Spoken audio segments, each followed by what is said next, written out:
ஒரு centrifugal pump பத்தி பார்க்கலாம். ஸோ இந்த டயகிராம் வந்து நோட் பண்ணிக்கோங்க. எந்த சென்ட்ரிஃபியூகல் பம்ப் கேட்டாலும் சென்ட்ரிஃபியூகல் பம்ப் கேட்டாலே இந்த மாதிரி டயகிராம் நம்ம டிரா பண்ணிக்கணும். ஸோ இது என்னதுன்னா work done by the centrifugal pump ஓகேவா ஆன் வாட்டர். ஸோ இது வந்து இந்த VW2, U2 அப்படின்லாம் இந்த எதை மென்ஷன் பண்ணுது அப்படின்னா அவுட்லெட்டை மென்ஷன் பண்ணுது. ஸோ இந்த பார்ட் வந்து இன்லெட்டை மென்ஷன் பண்ணுது ஓகேவா. ஸோ வாட்டர் இதன் வழியா போயிட்டு ஸோ U2ல நமக்கு வெளியே வந்து வாட்டர் வந்து டிஸ்சார்ஜ் ஆகுது. இப்போ நம்ம ப்ராப்ளம்குள்ள போலாம். The internal and external diameter of the impeller of a centrifugal pump are 200 mm and 400 mm respectively. அப்போ இந்த இம்பலர் உடைய இன்டர்னல் டயாமீட்டர் எவ்வளவு 200 mm அண்ட் எக்ஸ்டர்னல் டயாமீட்டர் வந்து 400 mm ஓகேவா. Pump is running at 1200 rpm. அப்போ இது என்னது ஸ்பீட் ஓகேவா. rpm வந்து எப்படி டினோட் பண்ணுவாங்க அப்படின்னா ஸ்பீடை டினோட் பண்ணுவாங்க, rpm டினோட் பண்ணுவாங்க. ஸோ இதை நம்ம என்னன்னு எடுத்துக்கணும். The vane angle of the impeller at inlet and outlet are 20 degree and 30 degree respectively அப்படின்னு கொடுத்துருக்காங்க. ஸோ இன்லெட்ல அதனுடைய ஆங்கிள் வந்து 20 டிகிரி, நெக்ஸ்ட் வந்து அவுட்லெட்ல அதனுடைய ஆங்கிள் வந்து 30 டிகிரி ஓகேவா. So next the water enters the impeller radially and velocity of the flow is constant. So இந்த velocity VF1 and VF2 வந்து என்ன சொல்லியிருக்காங்க அப்படின்னா கான்ஸ்டன்ட் சொல்லிட்டாங்க. determine the work done by the impeller per unit weight of water நம்ம கிட்ட கேட்டிருக்காங்க ஓகேவா. ஸோ இன்டர்னல் டயாமீட்டர் ஆல்ரெடி சொன்னதுதான் D1 200 mm. Next external diameter D2 அது 400 mm ஓகேவா. நெக்ஸ்ட் ஸ்பீட் கொடுத்துருக்காங்க n வந்து 1200 rpm. So vane angle at inlet நான் என்ன சொல்லியிருக்கேன், இந்த கீழே இருக்கிற டயக்ராம் வந்து இன்லெட்னு சொல்லியிருக்கேன் ஓகேவா. அப்போ இன்லெட்னானது theta. So theta is equal to 20 degree. அதே மாதிரி வெயின் ஆங்கிள் அட் த அவுட்லெட்னா என்னது அப்படின்னா இந்த 5 ஓகேவா. அந்த 5 ரெப்ரசென்ட் பண்ணுது. So 5 is equal to 30 degree. Next இங்க பாருங்க water enters radially. The water enters the impeller radially. அப்போ ரேடியலின்னா என்னன்னா அல்ஃபாவுடைய வேல்யூ 90 டிகிரி இருக்கும். அந்த டைம்ல VW1 உடைய வேல்யூ 0ல இருக்கும் ஓகேவா. அது கண்டிஷன் மாதிரி வச்சுக்கோங்க. Next velocity of the flow is constant ஓகேவா. ஸோ அப்படின்னா VF1 is equal to VF2. நம்ம கிட்ட என்ன கேட்டிருக்காங்க, work done by the impeller per unit weight of water கேட்டிருக்காங்க.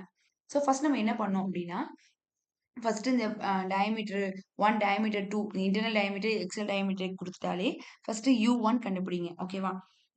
ஸோ U1 அப்படிங்கிறது என்னது அப்படின்னா tangential velocity of the impeller at inlet ஓகேவா. ஸோ அப்போ pi D1 into n divided by 60. So pi D1 உடைய வேல்யூ இன்டர்னல் டயாமீட்டர் உடைய value. So இங்க பாருங்க அப்படின்னா எல்லாமே இன் டர்ம்ஸ் ஆஃப் மீட்டர்ல கன்வெர்ட் பண்ணி வச்சுக்கிறோம். ஸோ mm மீட்டரா கன்வெர்ட் பண்ணோம் அப்படின்னா டிவைட் பை 1000 நீங்க போட்டீங்க அப்படின்னா உங்களுக்கு 0.2ங்கிற வேல்யூ கண்டுபிடிச்சிடலாம். நெக்ஸ்ட் 0.2 என்னுடைய வேல்யூ 1200 டிவைடட் பை 60. ஸோ இதை நீங்க கால்குலேட் பண்ணீங்க அப்படின்னா உங்களுக்கு வேல்யூ 12.56 வரும். இது மீட்டர் பர் செகண்ட். நெக்ஸ்ட் நமக்கு என்ன கண்டுபிடிக்கணும், U2 கண்டுபிடிங்க. ஸோ அதுக்கு வந்து pi D2n divide by 60. So D2க்கு வந்து D2 உடைய வேல்யூ எக்ஸ்டர்னல் டயாமீட்டர் உடைய வேல்யூ சப்ஸ்டிட்யூட் பண்ணுங்க. ஸோ இதை நீங்க ஃபைண்ட் அவுட் பண்ணீங்க அப்படின்னா உங்களுக்கு U2 உடைய வேல்யூ தெரிஞ்சிடும் ஓகேவா. இப்போ inlet velocity triangle, outer velocity triangle, ரெண்டு ட்ரையாங்கிள் எடுத்து நம்ம சால்வ் பண்ண போறோம் ஓகேவா.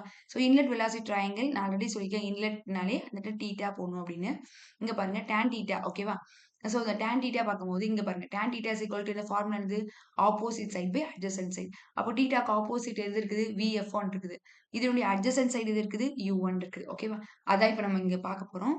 இங்க பாருங்க VF1 டிவைடட் பை U1. இப்போ நமக்கு ஆல்ரெடி எதெல்லாம் தெரியும். ஸோ தீட்டாவுடைய வேல்யூ நமக்கு தெரியும் 20 டிகிரி இன்டூ நம்ம U1 உடைய வேல்யூ இப்போதான் நம்ம ஃபைண்ட் அவுட் பண்ணோம். ஸோ இதை நம்ம கிராஸ் மல்டிப்ளை பண்ணிட்டோம் அப்படின்னா நமக்கு VF1 உடைய வேல்யூ தெரிஞ்சிடும் ஓகேவா. நம்ம ஆல்ரெடி பார்த்தோம் கண்டிஷனையே VF1 value is equal to VF2. அப்போ VF2 உடைய வேல்யூ இதுதான் 4.57.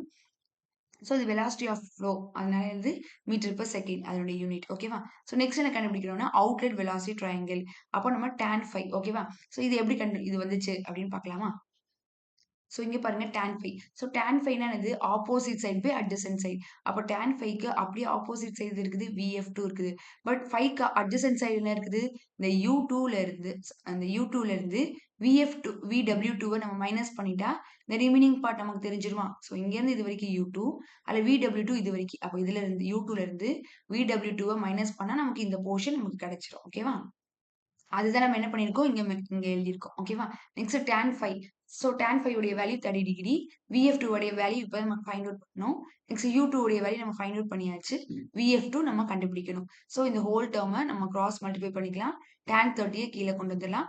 ஸோ இதை நீங்க சிம்பிளிஃபை பண்ணீங்கன்னா உங்களுக்கு வேல்யூ 7.915 வரும். நமக்கு VW2 தான் வேணும். ஸோ இதெல்லாம் நீங்க சிம்பிளிஃபை பண்ணீங்கன்னா, உங்களுக்கு answer VW2 is equal to 17.215 metre per second அப்படின்னு கிடைச்சிரும். ஓகேவா? ஸோ நம்மகிட்ட என்ன கேட்டிருக்காங்க? Work done by the impeller தான் கேட்டிருக்காங்க. Per KG of water per செகண்டுக்கு நம்ம கால்குலேட் பண்ணணும். ஓகேவா? ஸோ அதோடைய ஃபார்முலா பார்த்துக்கோங்க. 1/g into VW2 into U2. So இதுக்கு எல்லாருடைய வேல்யூ நமக்கு தெரியும். ஸோ G உடைய வேல்யூ 9.81, VW2 உடைய வேல்யூ 17.215 இன்டு U2 உடைய வேல்யூ நம்ம ஆல்ரெடி ஃபைண்ட் அவுட் பண்ணியிருக்கோம் 25.13. ஸோ நீங்க என்ன பண்ணுங்க அப்படின்னா, ஸோ இது எல்லாமே நீங்க கால்குலேட் பண்ணீங்கன்னா, உங்களுக்கு இந்த ஆன்சர் வந்துரும். ஓகேவா? இது உங்களுக்கு புரிஞ்சிருக்கும்னு நினைக்கிறேன். புடிச்சிருந்துச்சுன்னா லைக் பண்ணுங்க. Thank you.